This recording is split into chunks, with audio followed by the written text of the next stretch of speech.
अभी ये हो जाएगा उसके बाद। ओके, सो डेफिनेशन लिखिए यहाँ पे।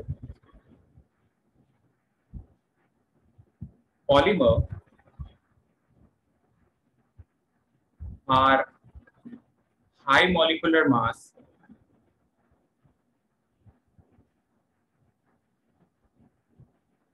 substance where each molecule is derived from very large number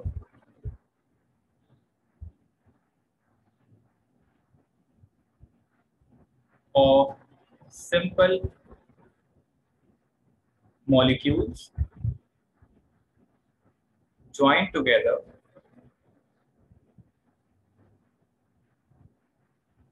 in a regular way, in a regular way. This simple molecule is monomer, and the process of formation of polymers from simple molecule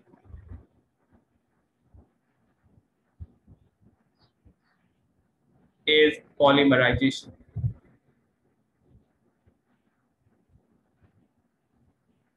सो एक एक करके चीजों को समझते हैं। यहाँ पे हम ये कह रहे हैं कि पॉलीमर जो होता है वो एक हाई मॉलिक्यूलर मास सब्सटेंस होता है जो कि बहुत सारे छोटे छोटे सिंपल मॉलिक्यूल से जुड़ के बना होता है। ये जो छोटे छोटे सिंपल मॉलिक्यूल्स हैं वो एक रेगुलर वे में जुड़े होते हैं। तो एक मॉलिक्यूल दूसरे से जुड़ेगा, दूसरा तीसरे से जुड़ेगा, और ऐसे जुड़ते जुड़ते जुड़ते ये एक रेगुलर अरेंजमेंट बनाएंगे। और ये जो रेगुलर अरेंजमेंट के बाद हाई मॉलिक्यूलर मास का सब्सटेंस बना है, इसको कहते हैं पॉलीमर। ये जो प्रोसेस है सिंपल यूनिट से बनने का पॉलीमर, इसको कहते हैं पॉलीमराइजेशन। और ये जो सिंपल मॉलिक्यूल था इसे कहते हैं मोनोमर। तो बेसिकली आप ये कह सकते हो कि मोनोमर यूनिट जुड़ जुड़ के पॉलीमर बनाएंगे, और ये प्रोसेस जो है पॉलीमर बनाने का वो कहलाता है पॉलीमराइजेशन। एग्जाम्पल के लिए अगर हम देखें, सो CH2 डबल बॉन्ड CH2, यह है इथीन। इसके अगर ऐसे N यूनिट जुड़ जाए आपस में तो ये बन जाता है CH2 बॉन्ड CH2,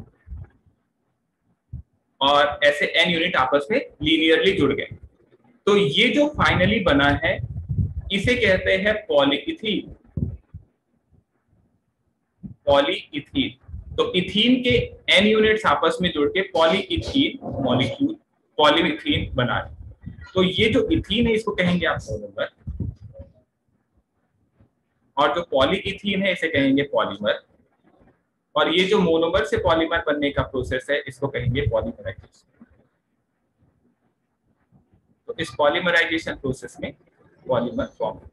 अच्छा, ये जो N यूनिट्स आपस में जुड़ रहे हैं और जुड़ के लॉन्ग चेन बना रहे हैं पॉलीइथीन का, ये पॉलीइथीन आपने देख रखा होगा अपने डेली लाइफ में। पॉलीइथीन के बैग्स आते हैं, पॉलीइथीन का जो बैग आता है वो काफी ज्यादा स्ट्रांग होता है, तो वो बेसिकली इथीन से पॉलीमराइजेशन से बनाया जाता है।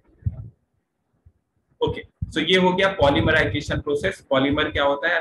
अब अलग अलग मोनोमर यूनिट होते जाएंगे तो अलग अलग तरीके का पॉलीमर भी बनता जाएगा, और बहुत तरीके के पॉलीमर्स होते हैं। अलग अलग यूज के हिसाब से अलग अलग तरीके का पॉलीमर बनाया जाता है। सो हम यहाँ पे इसके आगे बात करना चाहते हैं classification of polymer.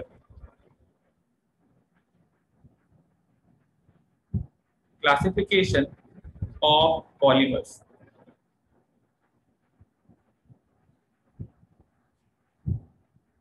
So polymers को कई तरीके से क्लासिफाई किया जाता है। पहला तरीका है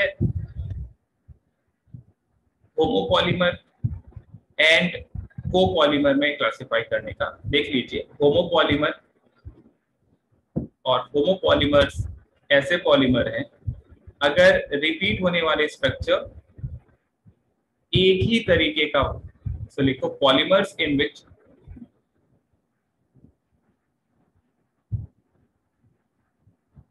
repeating structure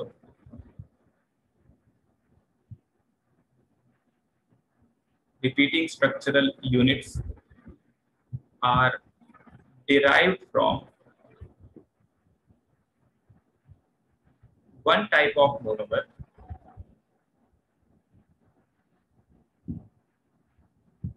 unit, जहां पे सिर्फ एक ही तरीके का मोनोमर यूनिट। जैसे अभी आपने जो एग्जांपल देखा था, इथीन के ऐसे n यूनिट्स आपस में जब जुड़ रहे थे तो मिल रहा था पॉलीइथीन। तो ये जो पॉलीइथीन मिल रहा है ये एक होमोपॉलीमर कहलाएगा क्योंकि सिर्फ एक ही तरीके का मोनोमर यूनिट है।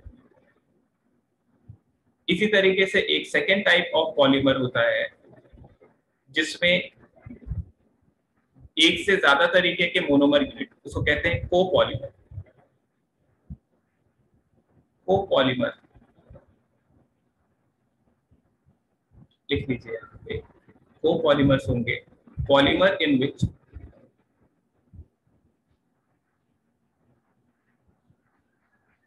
repeating structural units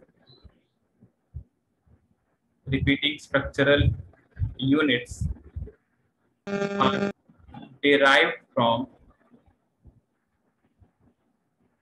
two or more type of monomer units, two or more type of monomer units, इसे कहेंगे हम कोपॉलीमर। जैसे एग्जांपल के लिए अगर हम एक देख लें, NH2 CH2 के ऐसे 6 यूनिट जोड़ दिए और फिर एक NH2 और, देन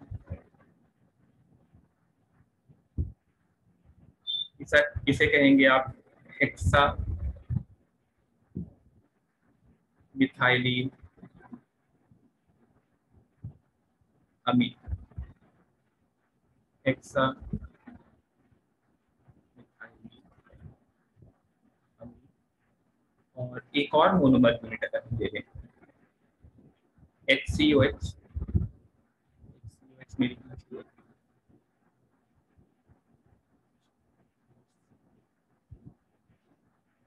CH2O,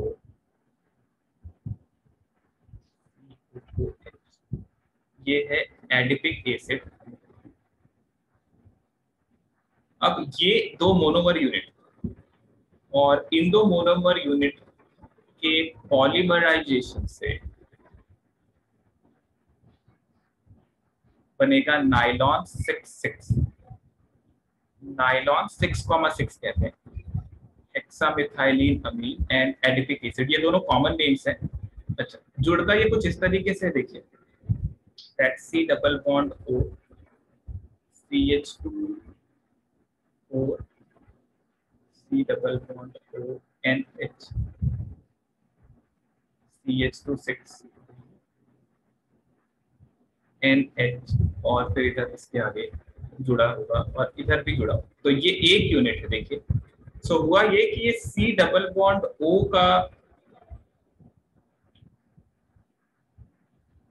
यहां से एक OH और यहाँ से एक H रिमूव हो जाएगा, तो ये C double bond ON H इस तरीके का एक बॉन्ड बनेगा, C double bond ON।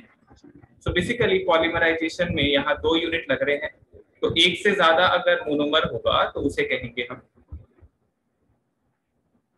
Copolymer, और अगर सिर्फ एक ही तरीके का होगा तो होमोपॉलीमर। थोड़े से एग्जांपल भी लिख लीजिएगा आप यहाँ पे।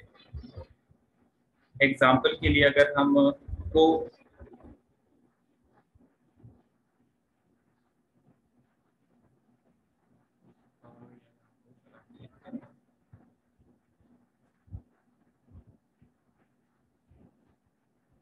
So in homopolymer,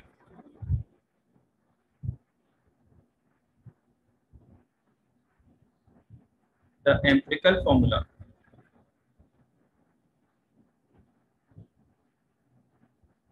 of monomer and polymer are same. खैर ये तो होना ही था, इथीन और पॉलीथीन में आप देख लीजिए same type of empirical formula हो जाएगा। थोड़े से एग्जांपल भी यहाँ लिख लीजिएगा तो ज्यादा अच्छा रहेगा। Poly propylene, polypropylene, polyvinyl chloride,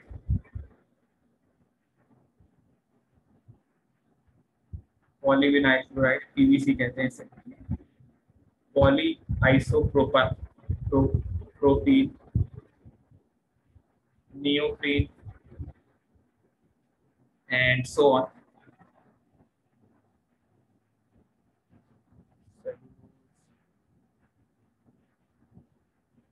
Starch, etc. अच्छा, क्लासिफिकेशन ऑफ पॉलीमर्स जो है वो एक बहुत इंपॉर्टेंट पोर्शन है इस चैप्टर का। ज्यादातर इस चैप्टर, ये जो चैप्टर है इसमें ज्यादातर तो क्लासिफिकेशन ही है। सो इसके आगे लिखेंगे polymers can be classified in following veg.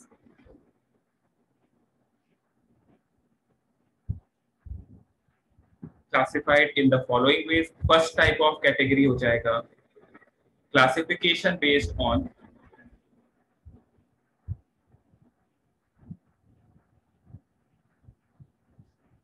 origin or source. Classification based on origin or source. Origin पे based, so देखिए इसको तीन तरीके से क्लासिफाई कर सकते हैं हम। अगर नेचुरल सोर्स से पॉलीमर मिल रहा है तो इसे कहेंगे नेचुरल पॉलीमर। अगर मैन मेड है तो उसे कहेंगे synthetic polymer. And third category है सेमी सिंथेटिक। मतलब नेचुरली कोई एक पॉलीमर था और उसमें हम लोगों ने रिएक्शन करा के थोड़ा सिंथेटिक बना दिया, उसे सेमी सिंथेटिक टाइप होता है। जैसे कि सेलुलोज नाइट्रेट हो गया, सेलुलोज एसीटेट हो गया, दीज आर सेमी सिंथेटिक। आप एग्जांपल लिख लीजिए, नेचुरल पॉलीमर में प्रोटीन एक नेचुरल पॉलीमर होगा, इसके अंदर में जो लिंकेज होता है उसको कहते हैं पेप्टाइड लिंकेज। पेप्टाइड लिंकेज आगे आप देखते चलेंगे। एक लिख सकते हैं कार्बोहाइड्रेट इसमें, and natural rubber.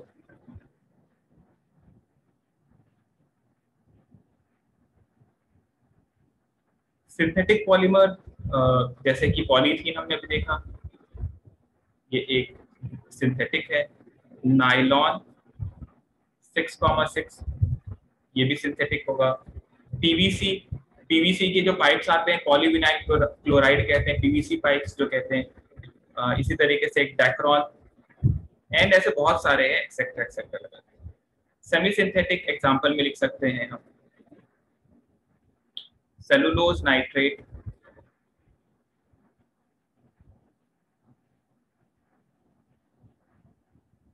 Cellulose nitrate, cellulose acetate, cellulose acetate,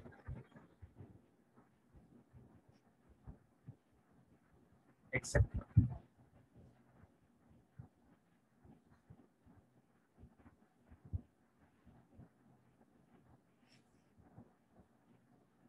तो ये हो गया पहला type of classification. Then second type of class, ये सारी चीजें आपको याद करते चलनी पड़ेगी। देखिए इसमें सिंपल सा डेफिनेशन है, रखते चले जा रहे हैं अपने को। दूसरा तरीके का क्लासिफिकेशन होगा classification based on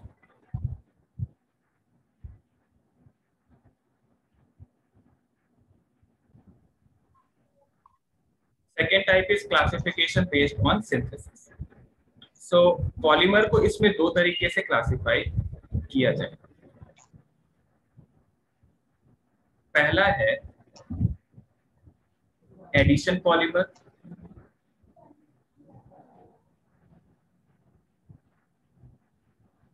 and second type है कंडेंसेशन पॉलीमर.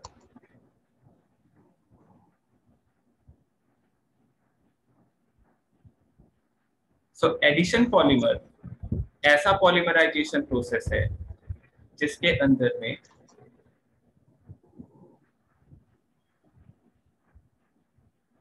एक ऐसा पॉलीमराइजेशन है जिसके अंदर में no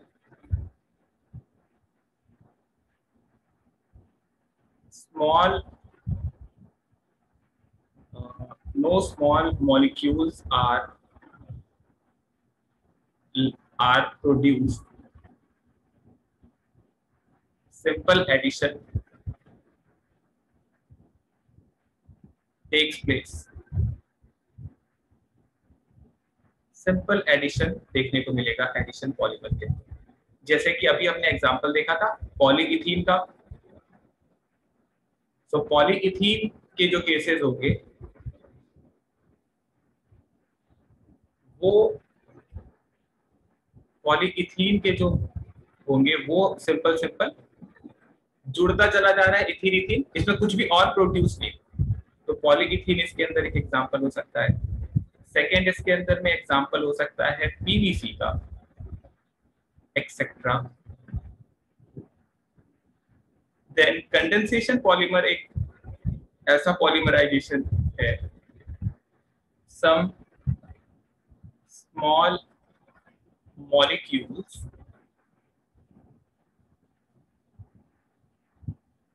like H2O, NH3, etc. are produced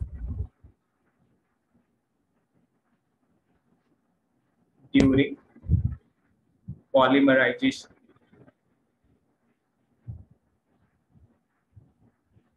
For example, nylon 6,6 Dacron इन जैसे नाइलॉन 6,6 का एडिशन आप देखें फिर से तो नाइलॉन 6,6 में आपने देखा कि एक H और इधर से एक OH. तो बेसिकली यहाँ से वाटर मॉलिक्यूल बाहर निकल रहा था. तो ये water molecule was a by product. तो ऐसे जब बाई प्रोडक्ट एड प्रोड्यूस हो रहे होते हैं पॉलीमराइजेशन में तो उन प्रोसेस को उन एडिशन को हम कहते हैं कंडेंसेशन पॉलीमराइजेशन, जहां पे कोई स्मॉल मॉलिक्यूल जो है वो कंडेंसेट या बाहर निकलता हुआ दिखाई देता है. That is condensation polymer. Then इसके बाद थर्ड तरीके का क्लासिफिकेशन है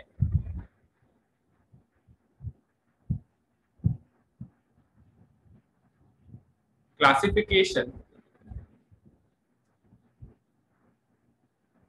based on structure. Classification based on structure. तो इस केस में जो पॉलीमर होगा उसको हम तीन तरीके से बेसिक क्लासिफिकेशन कर सकते हैं स्ट्रक्चर के बेसिस पे. तो पहला टाइप है linear polymer. Linear polymer, linear polymer नाम से समझ में आ रहा है कि एक पॉलीमर जो है वो लीनियर इसके अंदर में चेन बनते जाएंगे. दूसरा है ब्रांच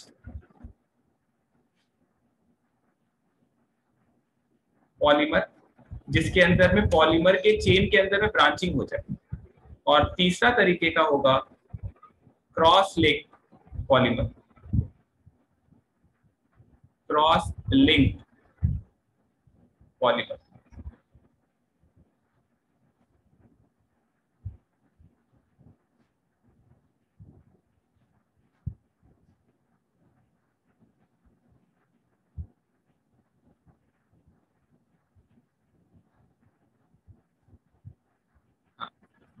हाँ तो रोका किसने आपको?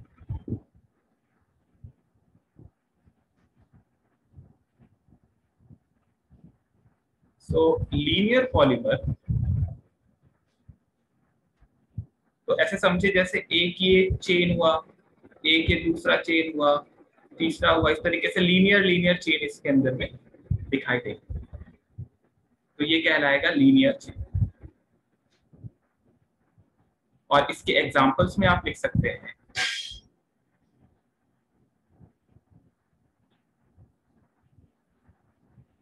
पॉलीइथीन,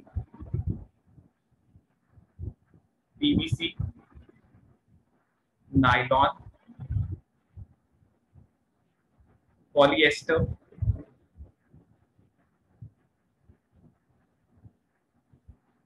सो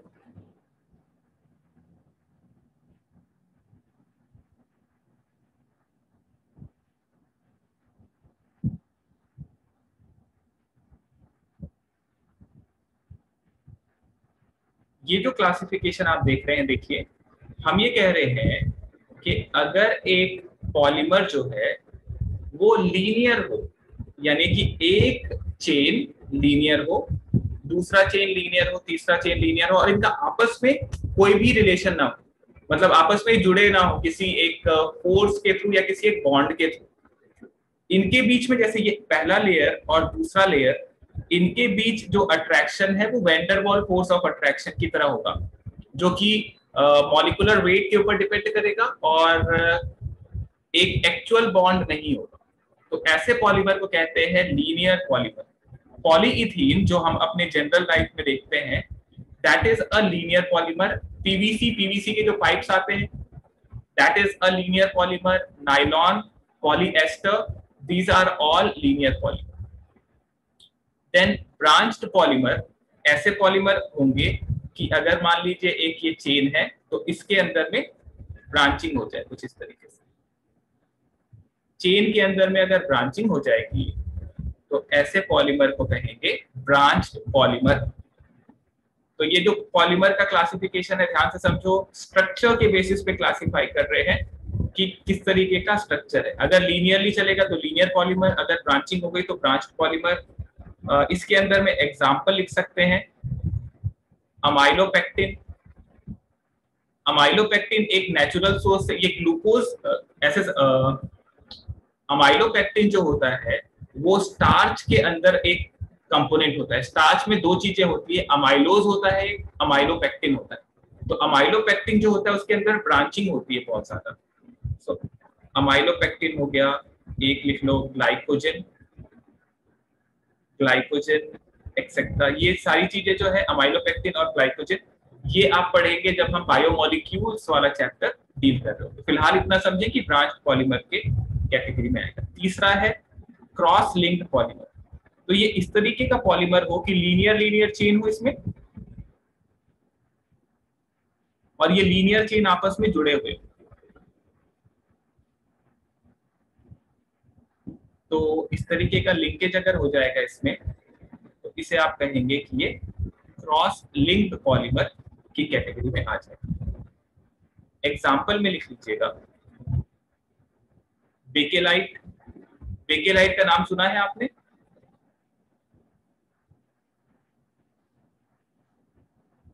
मेलामीन, फॉर्मेल्डिहाइड रेजिन। कहाँ यूज करते हैं बेकेलाइट को, सुना है तो बताओ जरा, बेकेलाइट को कहाँ यूज किया जाता है?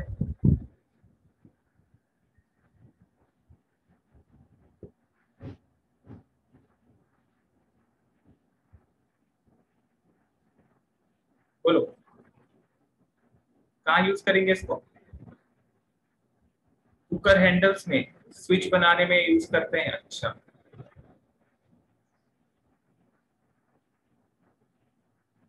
ओके, हाँ, बेकेलाइट को यूज वही स्विचेस बनाने में यूज करते हैं। नॉन कंडक्टिंग होता है और इस वजह से इसको कई जगहों पे यूज करते हैं जहाँ पे हम लोगों को ऐसा चाहिए होता है जहाँ पे ये मेल्ट ना हो हाई टेम्परेचर पे। तो उस जगहों पे यूज किया जाता है इसे। हाँ, पैन्स में यूज करते हैं। नॉन स्टिक कोटिंग में मत बोल देना, नॉन स्टिक कोटिंग में टेफ्लॉन यूज किया जाता है। बेकेलाइट हैंडल बनाने में यूज करेंगे, टेफ्लॉन की कोटिंग होती है, जिसकी वजह से नॉन स्टिक कोटिंग जो होती है वो टेफ्लॉन होता है, बेकेलाइट नहीं होता है, ये ध्यान रखना। फॉर्मेल्डिहाइड रेजिन, मेलामीन एंड बेकेलाइट ये क्रॉस लिंक्ड पॉलीमर की कैटेगरी में आ जाएगा। अच्छा, थोड़ी सी प्रॉपर्टीज को समझ लें। जो लीनियर पॉलीमर होगा इसमें फोर्स ऑफ अट्रैक्शन तो वीक होगा, दो चेन्स के बीच में जो फोर्स ऑफ अट्रैक्शन है वो थोड़ा वीक होगा, और इसकी वजह से इसकी मेल्टिंग पॉइंट और बॉइलिंग पॉइंट के बारे में ये लिखा जा सकता है।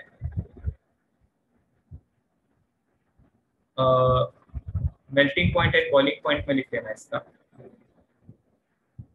They have high density. अगर पॉलीइथीन का केस छोड़ दें तो पॉलीइथीन दो तरीके का होता है। एक एक होता है लो मेल्टिंग वाला पॉलीइथीन और एक होता है high melting polyethene. So high density, जो हाई डेंसिटी वाला होगा उसमें हाई मेल्टिंग पॉइंट होगा, हाई मेल्टिंग पॉइंट, और टेंसाइल स्ट्रेंथ भी हाई हो जाएगी, हाई टेंसाइल स्ट्रेंथ। जो ब्रांच पॉलीमर है इनमें आपको देखने को मिलेगा that we have low melting point, low density,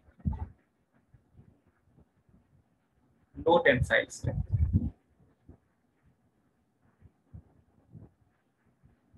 nylon जो होता है, नायलॉन का रस्सी आता है, अगर आपने देखा हो जो कपड़े सुखाने के लिए घर में जनरली यूज करते हैं वो नायलॉन का बना होता है, तो उसका बहुत ही ज्यादा स्ट्रेंथ होता है, हाई टेंसाइल स्ट्रेंथ वाली कंडीशन में आ जाएगा। देन इसमें लिखो, क्रॉस लिंक में लिख लीजिएगा, these polymers are hard, rigid and brittle because of their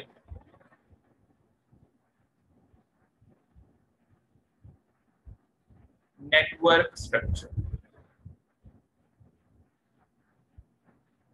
because of their network structure। network structure मतलब जो एक से जुड़े हुए होते हैं कहीं, जैसे ये वाला स्ट्रक्चर आप देख रहे हैं ये जुड़ा हुआ है हर जगह से, तो ये नेटवर्क स्ट्रक्चर की कैटेगरी में कंसीडर किया जाए, क्रॉस लिंक पॉलीमर। तो ये हो गया base on the basis of structure, structure के बेसिस पे क्लासिफिकेशन अगर कुछ देखें। देन इसके बाद किस तरीके का से पॉलीमर बना है, किस मैकेनिज्म से बना है, उसके लिए हम क्लासिफाई कर सकते हैं। Fourth type, classification based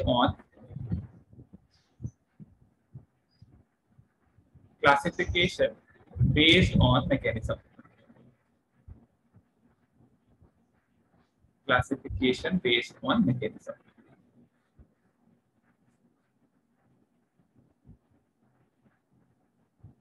so दो तरीके से इसको क्लासिफाई किया जाएगा।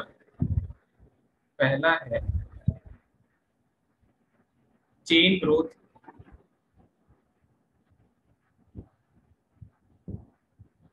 पॉलीमर। इसमें पहला है फ्री रेडिकल, अभी एक एक करके इनके देख लेंगे केसेस हम। फ्री रेडिकल मैकेनिज्म से हो सकता है। सेकेंड है कैटायन और कैटायनिक। थर्ड है एनायनिक, एंड दूसरा है step growth, step growth polymer.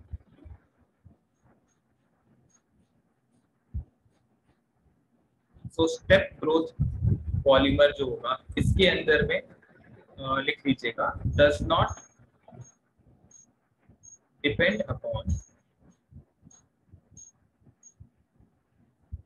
Chain carrying,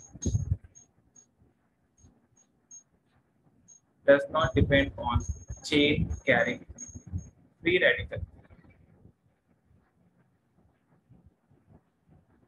और आयन। ये कंडेंसेशन पॉलीमर में जो मैंने एक एग्जांपल आपको बताया था नायलॉन 6,6, उसका एग्जांपल आप यहाँ स्टेप ग्रोथ पॉलीमर में देख सकते हैं।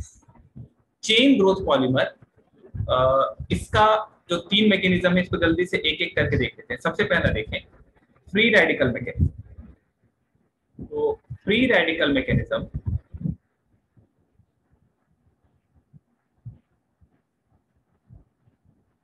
इसमें पहला स्टेप होगा chain initiation step. Chain initiation step,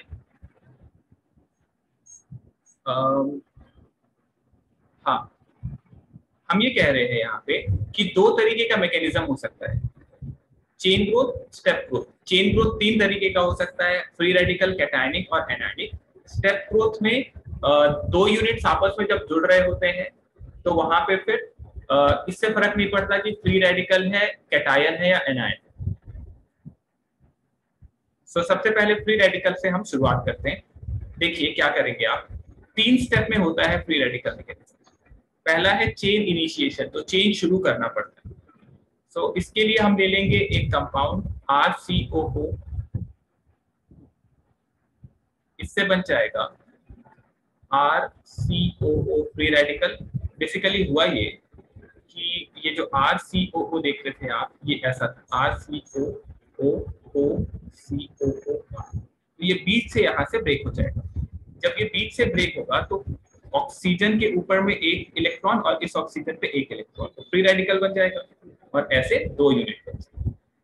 अब इसमें से CO2 बाहर निकल जाता है और CO2 के बाहर निकलने के बाद बच जाएगा R के ऊपर फ्री रेडिकल। ये जो R के ऊपर सिंगल इलेक्ट्रॉन देखें इसको फ्री रेडिकल नाम दिया जाता है।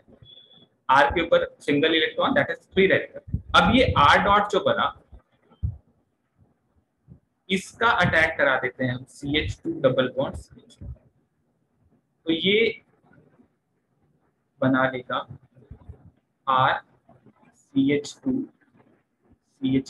डॉट। अब ये डॉट फिर से जाके इसी तरीके से एक CH2 डबल बॉन्ड CH2 पे अटैक करेगा और ये चलता चला जाएगा। ऐसे हुआ होगा समझिए से, ये जो पाई बॉन्ड है इसमें एक इलेक्ट्रॉन और इसमें एक इलेक्ट्रॉन आएगा, ये एक इलेक्ट्रॉन और ये R पे एक इलेक्ट्रॉन ये जुड़ गए होंगे तो RCH2 बन गया होगा और एक इलेक्ट्रॉन जो बच गया वो CH2 के ऊपर फ्री रेडिकल के फॉर्म में है। समझ में क्या हुआ? मैं ये कह रहा हूँ कि पाई बॉन्ड को अगर मैं मान लूं कि 2 इलेक्ट्रॉन से बना है तो एक इलेक्ट्रॉन इस CH2 पे, एक इलेक्ट्रॉन इस CH2, जो एक इलेक्ट्रॉन इस CH2 पे आया और R पे ये जो एक इलेक्ट्रॉन था ये दोनों जुड़ के एक बॉन्ड बना लेंगे R bond CH2।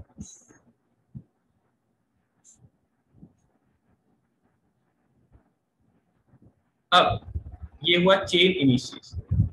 Second step होता है चेन प्रोपगेशन।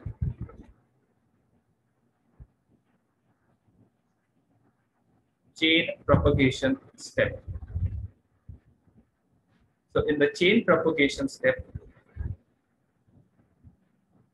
RCH2 डॉट जो बना था इसका फिर से अटैक होगा इस जैसे ही एक, और फिर क्या बनेगा,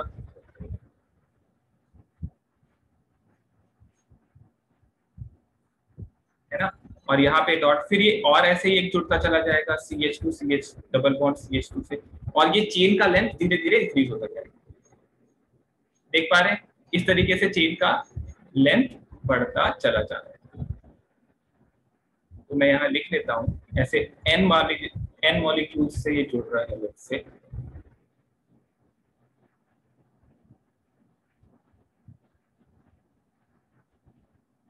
तो बन जाएगा RCH2 CH2 N।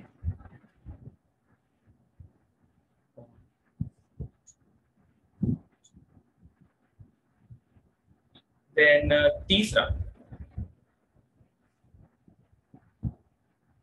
स्टेप होता है चेन टर्मिनेशन।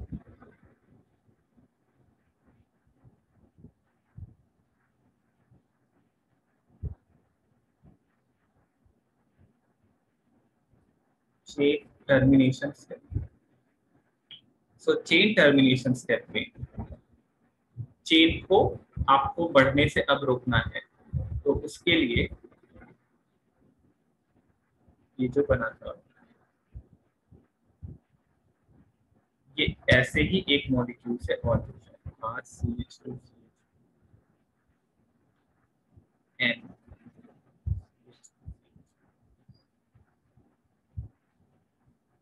और जब ये दोनों जुड़ेंगे तो देख पाएंगे क्या बनता है।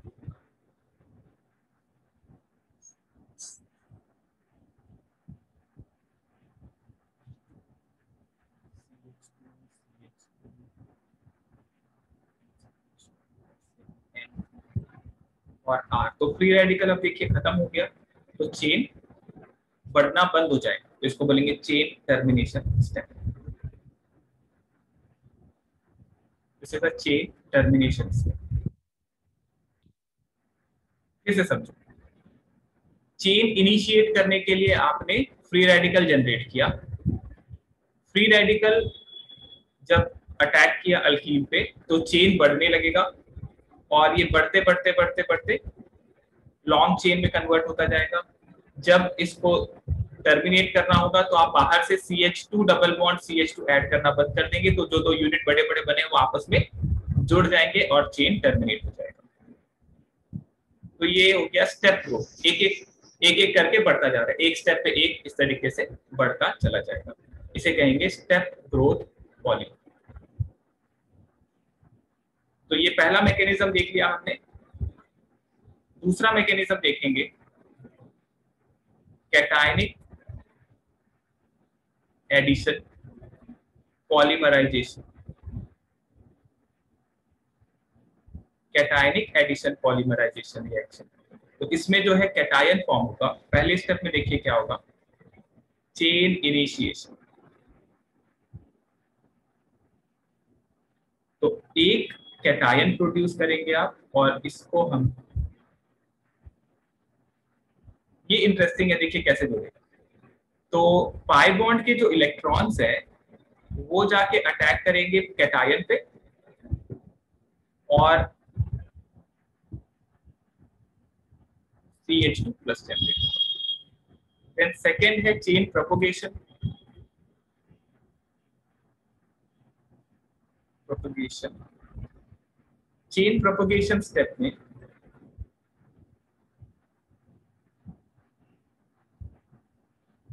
अब इसमें अगर N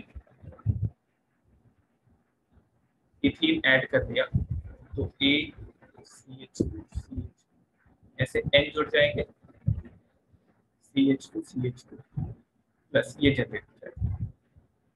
देन थर्ड वन है चेन टर्मिनेशन।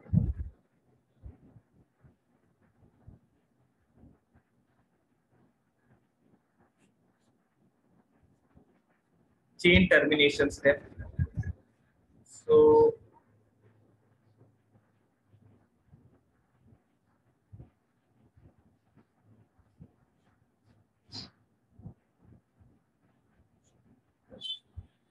इसमें ये जो एक हाइड्रोजन है यहाँ से सेक्रीफाइस हो जाएगा सेकेंड पोजीशन से, और फॉर्म हो जाएगा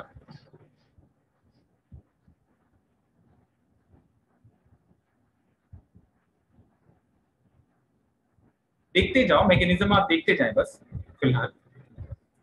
तो ये हो गया चेन टर्मिनेशन स्टेप। आप इसकी चिंता ज्यादा करते हैं कि क्या याद करना है क्या नहीं याद करना है, जो चीज अभी समझना है उस पर फिलहाल ध्यान दें। जब खत्म हो जाएगा उसके बाद ये सवाल पूछना चाहिए आपको।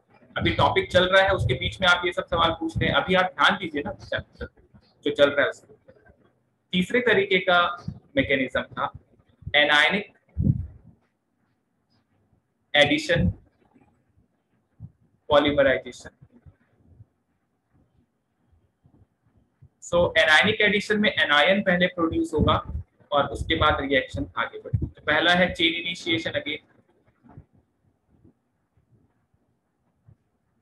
तो चेन इनिशिएशन में एनायन और फॉर्म होगा CH2 double bond CH2, so we have B CH2 फिर ये माइनस जो बना है ये चेन प्रोपोगेशन में जाएगा,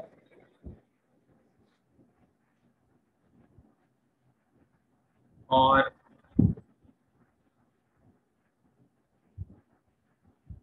ऐसे n यूनिट उड़ जाएंगे यहाँ पे, NCH2 डबल बॉन्ड CH2, तो ये बन जाएगा NCH2CH2। देन थर्ड हो जाएगा chain termination.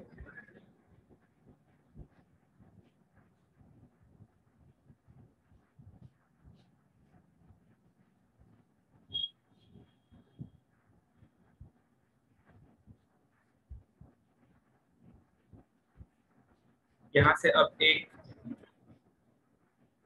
H minus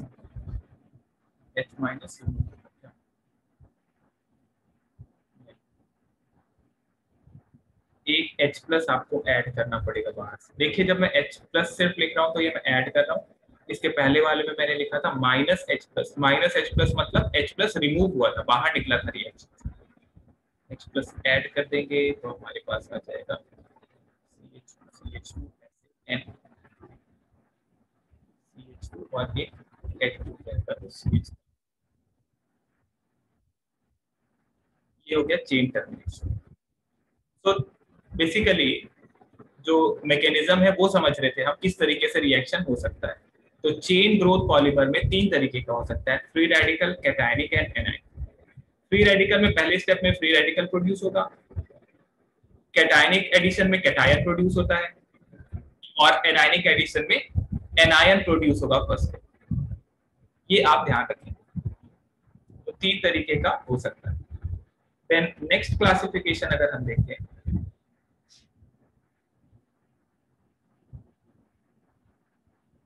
that is fifth classification, E classification based upon molecular force.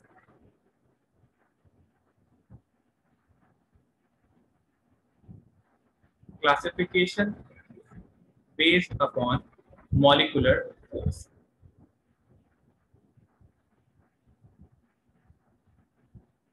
So polymer जो होगा इसको मॉलिकुलर फोर्स के बेसिस पे हम फोर पार्ट्स में डिवाइड कर सकते हैं कि पॉलीमर के अंदर किस तरीके का फोर्स है। तो पहला है थर्मोसेटिंग। थर्मोसेटिंग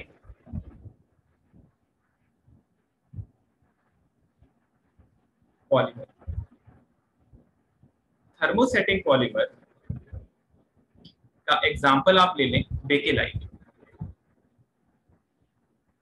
सो बेकेलाइट जैसे एग्जांपल में जहां पे लिख लीजिएगा, ये ऐसे पॉलीमर्स है जो कि एक बार अगर सेट हो जाएंगे, एक बार सॉलिड में कन्वर्ट हो गए, वैसे तो सेमी फ्लूइड होता है, एक बार आपने इसको सेट कर दिया तो फिर ये वापस से मेल्ट नहीं हो सकते।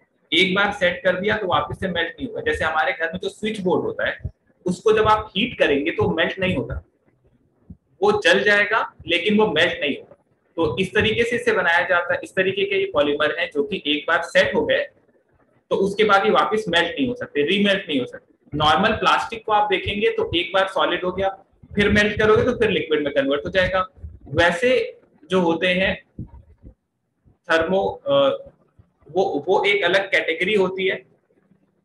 थर्मोसेटिंग पॉलीमर एक बार सेट हो गया तो वापस लिक्विड में कन्वर्ट, वापस से मेल्ट नहीं किए जा सकते। ये एक क्लासिफिकेशन होगा, लिख लीजिएगा इसमें, इसी इसी चीज को लिख लेते हैं।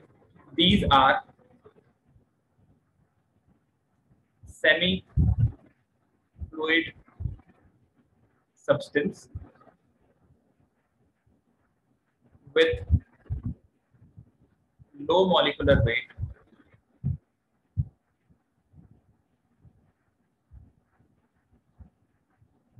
which when heated in mold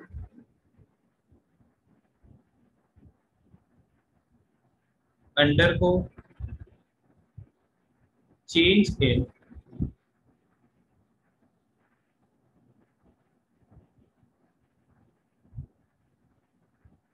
undergo change in chemical composition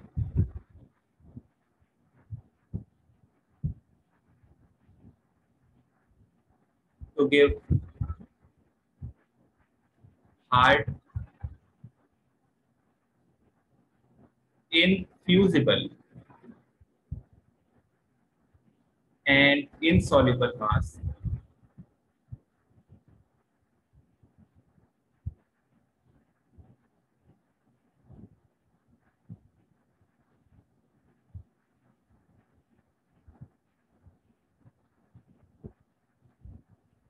this is due to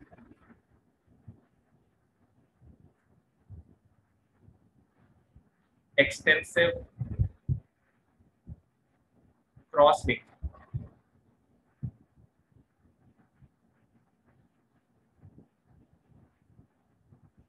due to extensive cross-linking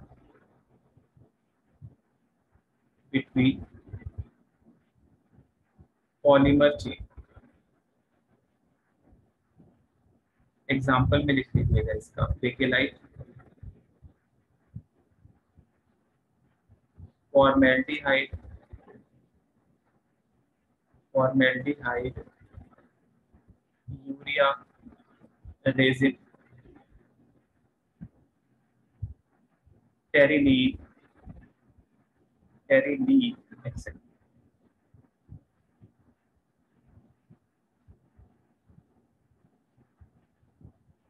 तो हम ये कह रहे हैं कि ये बेस्ड है मॉलिक्यूलर फोर्स पे, कि किस तरीके का मॉलिक्यूलर फोर्स है। तो अगर force of attraction cross linkage की वजह से हो तो एक बार सेट हो जाएगा तो वापस से ये फ्यूज नहीं हो सकता, यानी कि मेल्ट नहीं हो सकता। तो इनफ्यूजिबल होता है, इनसॉल्युबल होता है सेट होने के बाद, and infusible, insoluble and hard हो जाएगा। क्यों हो रहा है ये? Cross linking between the polymer chain की वजह से। ओके, सो ऐसे पॉलीमर को हम कहेंगे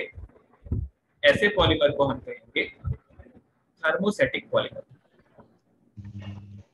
सर वो ऊपर आपने स्टेप ग्रोथ पॉलीमर में क्या डेफिनेशन बताई थी, एक बार बताइए। हम ये कह रहे हैं स्टेप ग्रोथ जो है वो एक स्टेप एक करके स्टेप बाय स्टेप बढ़ता है। सॉरी, मैंने उल्टा बता दिया। चेन ग्रोथ पॉलीमर में जो है चेन ग्रो होगा। स्टेप पॉलीमर में हम ये कह रहे हैं कि दो यूनिट जो आपस में जुड़ रहे हैं, नायलॉन 66 का एग्जांपल देखिए ना आप। नायलॉन 66 में यहाँ पे किस तरीके से जुड़ रहा है, तो एक स्टेप पे लिंकेज हो रहा है तो वाटर मॉलिक्यूल यहाँ से बाहर आ रहा है। तो इस तरीके का जो पॉलीमराइजेशन होगा इसे स्टेप ग्रोथ कहेंगे। एक तरीके से ये स्टेप बाय स्टेप हो रहा है। हालांकि स्टेप बाय स्टेप का कोई सेंस नहीं बनता, बस नाम दे दिया गया इस तरीके से समझे, क्योंकि यहाँ पे ये रिएक्शन हुआ और दूसरी तरफ ये COH जो है ये एक दूसरे ऐसे हेक्सामिथाइलिन अमीन से जुड़ेगा, ये NH2 इधर कहीं से जुड़ेगा और ऐसे ये लॉन्ग चेन में कन्वर्ट होगा। सिंपल सा स्टेप ग्रोथ पॉलीमर है। स्टेप ग्रोथ पॉलीमर में जरूर कुछ ना कुछ वाटर मॉलिक्यूल जैसा स्मॉल मॉलिक्यूल निकल रहा होता है। ये काइंड ऑफ ऐसे समझे कोपॉलीमर की कैटेगरी का। कोपॉलीमर तो खैर नहीं बोलना चाहिए था इसे, इसे हम कंडेंसेशन पॉलीमर टाइप कंसिडर कर सकते हैं, step growth polymer. Now second type of classification polymer का on the basis of molecular force अगर देखना है तो सेकेंड होगा इलास्टोमर्स। एक काम करता हूं, मैं ये सब यहाँ लिख देता हूँ और उसके बाद फिर एक एक डेफिनेशन। इलास्टोमर्स के बाद एक होता है फाइबर और फोर्थ वन होता है थर्मोप्लास्टिक। तो इलास्टोमर्स पे आते हैं हम। सेकेंड इलास्टोमर्स,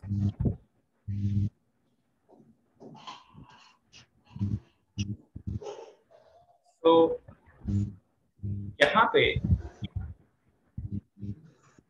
लीजिएगा weakest intermolecular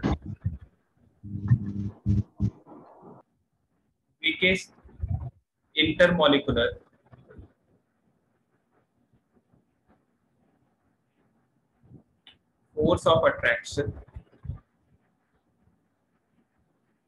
between the polymer chain.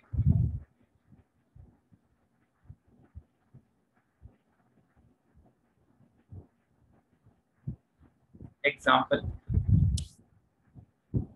Buna S, or I should write Buna rubber, natural rubber,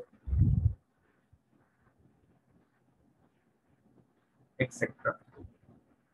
Then elastomers के बाद थर्ड कैटेगरी होगी फाइबर्स. सो फाइबर्स के अंदर में ये देखने को मिलता है दैट यहाँ पे जो इंटरमोलिकुलर फोर्स ऑफ अट्रैक्शन है वो स्ट्रॉन्गेस्ट होगा. Strongest force of attraction between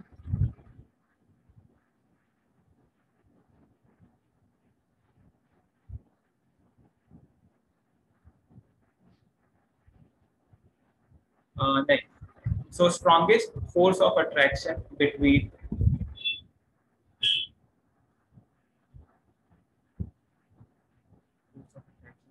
polymer ऐसे होता है फाइबर. इसमें आइदर हाइड्रोजन बॉन्ड होगा और डाइपोल डाइपोल अट्रैक्शन.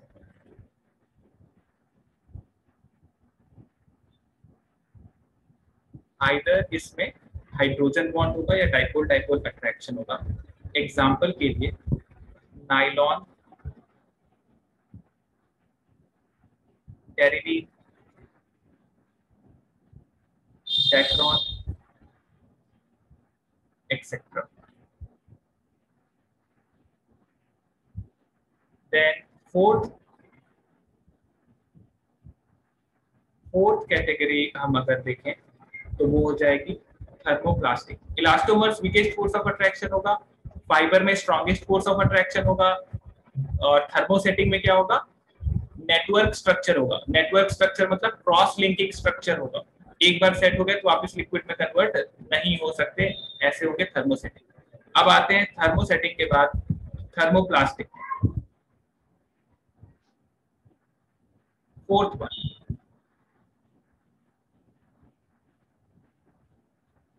थर्मोप्लास्टिक. यहाँ पे जो फोर्स ऑफ अट्रैक्शन होगा वो वो बीच में होता है between the fibres and the elastomer. तो लिख लीजिए यहाँ पे फोर्स ऑफ अट्रैक्शन, या ऐसे लिखिएगा intermolecular force of attraction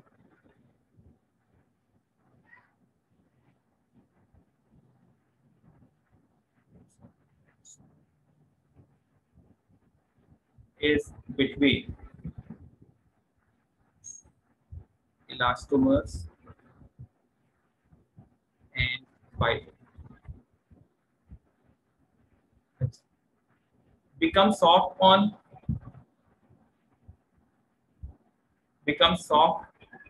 on heating and hard on cooling. तो ये सिंपल सा है, वापस से इसको मेल्ट किया जा सकता है. बेसिकली हीट करने पे सॉफ्ट हो जाएगा, कूल करने पे हार्ड. एग्जांपल है इसका polythene, polypropylene,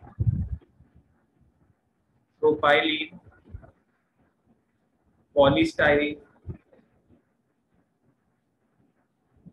PVC, Teflon etcetera. ये सब हो जाएंगे थर्मोप्लास्टिक. ठीक है,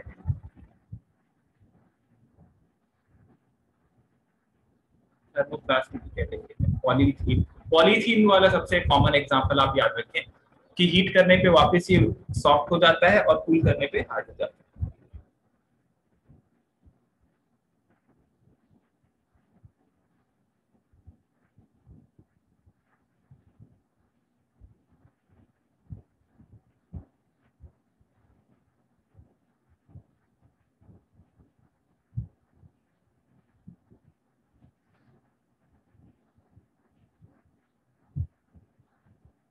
ओके, तो ये हो गया क्लासिफिकेशन। अब जरा हम कुछ एग्जाम्पल देख लेते हैं।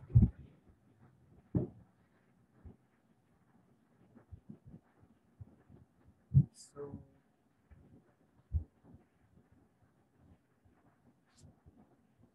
जैसे पहला है एग्जाम्पल हमारे पास, मैं यहाँ मोनोमर लिख रहा हूँ और इधर आप लिखेंगे polymer.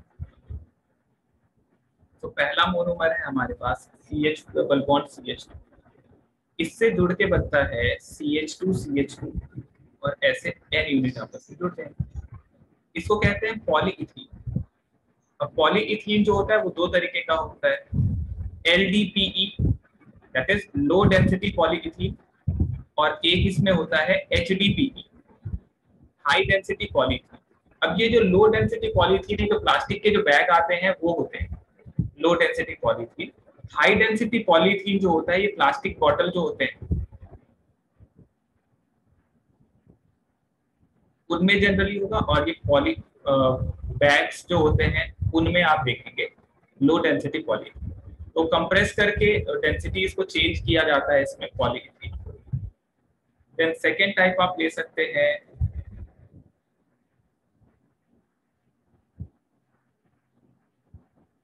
CH2 double bond CH3, और इससे जो पॉलीमर बनेगा वो होगा CH3 CH2, और इस तरीके से ऐसे N यूनिट आपस में जुड़ जाएंगे। इसको कहते हैं पॉलीप्रोपाइलीन। बिकॉज मोनोमर यूनिट जो था वो पॉली वो था प्रोपाइलीन, तो जो मोनोमर यूनिट होता है उससे ही जनरली नाम डिराइव, तो प्रोपाइलीन से पॉलीप्रोपाइलीन हो गया। एक और एग्जांपल देखो, ये सबसे ये एग्जांपल आपने देख रखा है CH2 डबल बॉन्ड CH, इसका नाम है विनाइल क्लोराइड।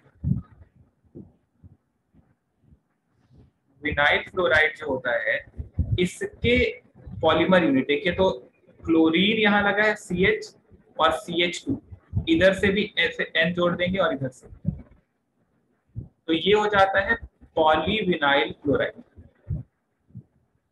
पॉलीविनाइल क्लोराइड इसे कहते हैं PVC। PVC पाइप्स बता चुका हूं मैं, तो विनाइल क्लोराइड से बना पॉलीविनाइल क्लोराइड।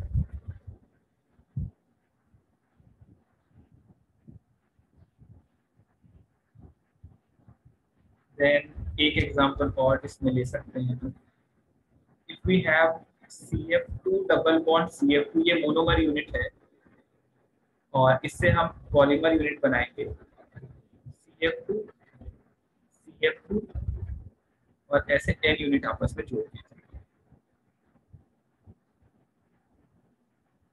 ओके, तो ये बन जाएगा पॉली, अच्छा इसका नाम क्या है मोनोमर यूनिट का देखिए, तो this is tetra fluoro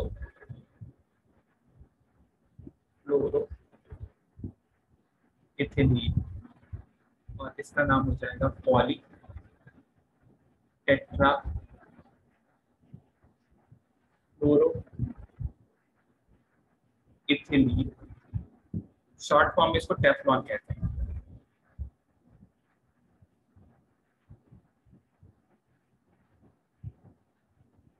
Teflon PTFE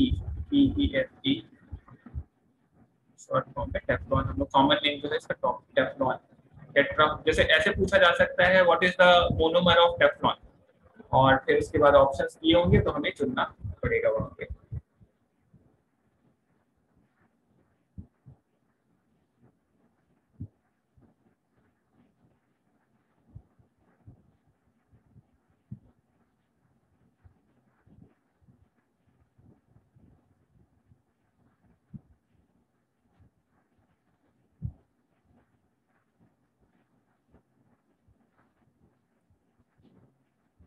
और भी कई सारे एग्जाम्पल हैं, तो मैं आपको एक चार्ट भी देता हूँ, इससे आप देख पाएंगे सारे एग्जाम्पल यहाँ लिखा है।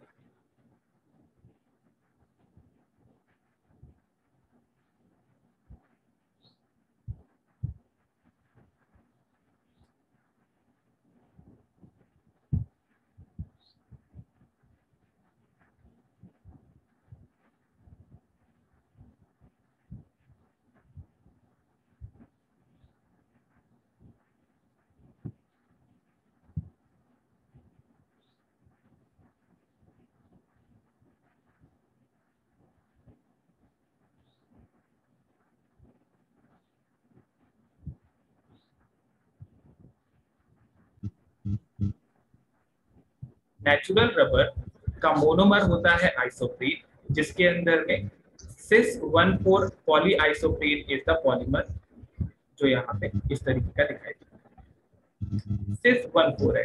तो देखिए जरा यहाँ जो सी वाला यूनिट है और ये सी वाला यूनिट है, ये सेम साइड लगे हुए हैं, तो this is the cis form.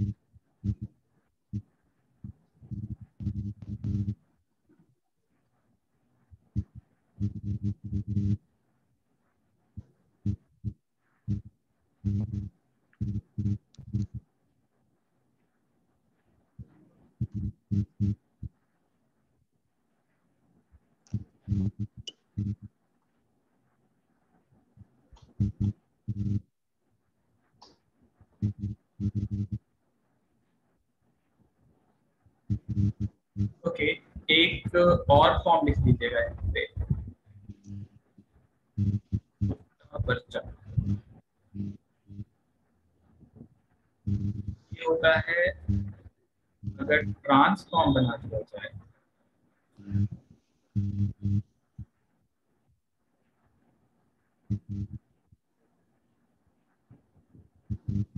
Transform अगर सिस की जगह ट्रांसफॉर्म ले ले यहाँ पे, तो ये गुट्टा पर्चा बनता है। ये नेचुरली नहीं मिलता, ये हम लोग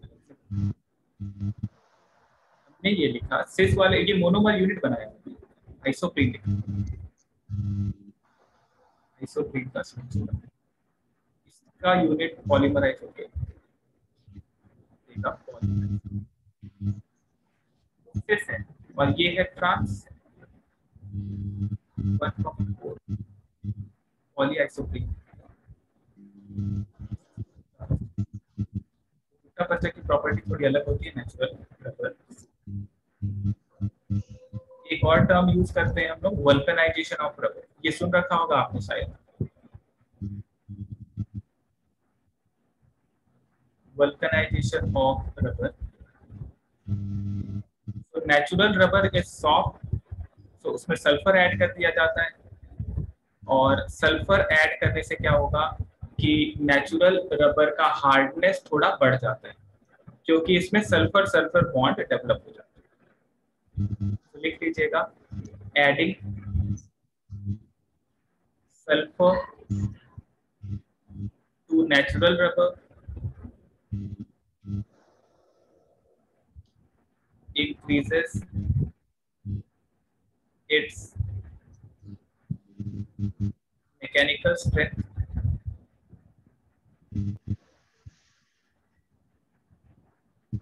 due to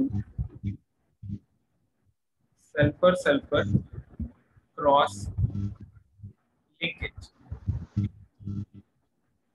This is known as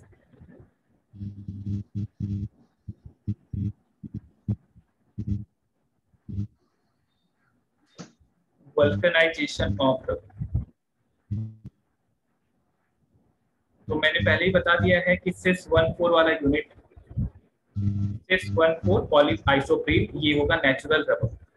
तो अब इसमें करिए, होगा ऐसे कि मान लो ये एक यूनिट है, ये एक लीनियर चेन है, ये एक लीनियर चेन है, तो इसमें दो यूनिट के बीच में फोर्स ऑफ अट्रैक्शन वीक है, तो उसको स्ट्रॉन्ग करने के लिए हम क्या करते हैं कि इसके अंदर में हम ऐड कर देते हैं सल्फर। तो सल्फर जाके यहाँ क्रॉस लिंकिंग बना देता है, और इस क्रॉस लिंकिंग फॉर्म होने की वजह से मैकेनिकल स्ट्रेंथ बढ़ जाता है नेचुरल रबर का, और इस प्रोसेस को कहते हैं वल्कनाइजेशन ऑफ रबर। बट क्योंकि आर्टिफिशियली भी अब रबर बनाया जा सकता है, तो पेड़ों से जो कि नेचुरल रबर एक्सट्रैक्ट करते हैं और फिर वल्कनाइजेशन कराना पड़ता है उसको हार्डनेस बढ़ाने के लिए, वो अब नहीं करना पड़ता।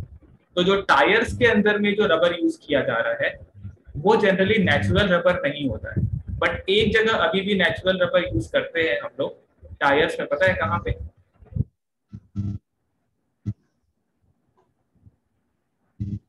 सर वो अंदर की रिम को नहीं, जो F1 रेस होता है उसके अंदर में जो यूज करते हैं tyres, that is natural rubber, because natural rubber का जो कोफिशिएंट होता है फ्रिक्शन वो ज्यादा होता है, तो वो बहुत अच्छा ग्रिप प्रोवाइड करता है, बट वो बहुत जल्दी खराब भी हो जाएगा, है ना, बहुत जल्दी घिस जाएगा, बहुत जल्दी बर्न हो जाएगा, तो इसलिए उसको बार बार रिप्लेस करना पड़ता है।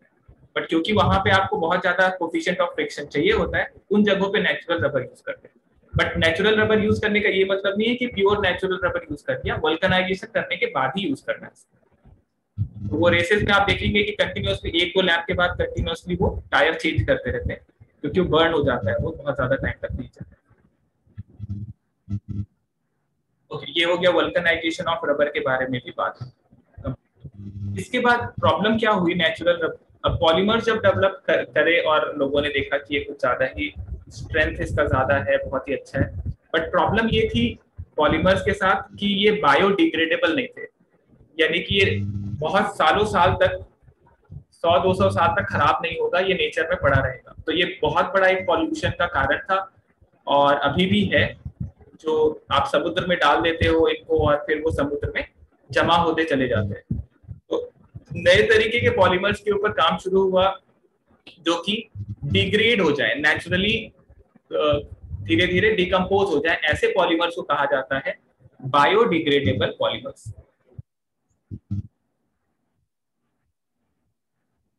बायोडिग्रेडेबल पॉलीमर्स ऐसे पॉलीमर होंगे जो डिग्रेड हो जाएंगे थोड़े टाइम बाद। ओके, तो इसमें इसके बारे में हम थोड़ा सा लिख लेंगे। तो पहला टाइप है इसमें पॉली हाइड्रोक्सी ब्यूटाइरेन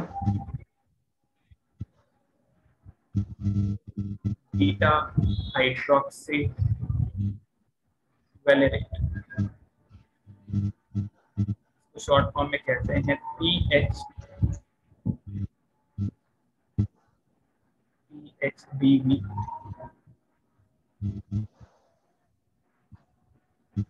तो इसके एक एग्जांपल मैं बता रहा हूँ, सारे एग्जांपल तो मैं नहीं बताऊंगा इसमें, पर एक एग्जांपल मैं बताऊंगा। तो ये होता है इसका मोनोमर यूनिट एक होगा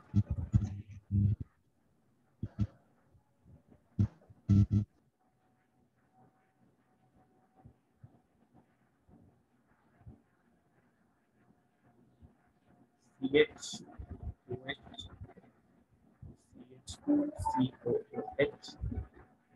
ये दो यूनिट हम अगर जोड़ दें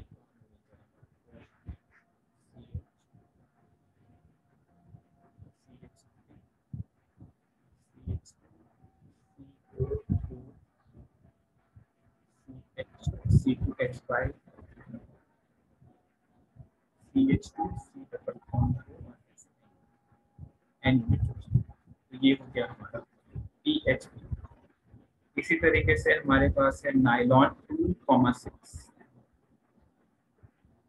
नाइलॉन 2, नाइलॉन 6। तो मैं पूरा नहीं लिखूंगा इसको, तो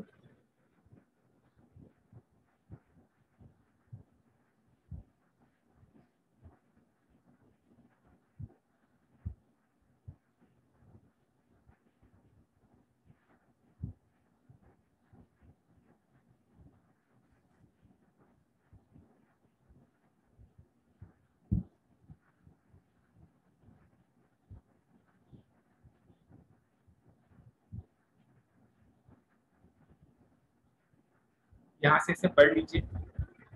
सो नाइलॉन 2,6 एक होगा हमारे पास में poly glycolic PGA and polylactic acid, poly sigma कैप्रोलैक्टोन।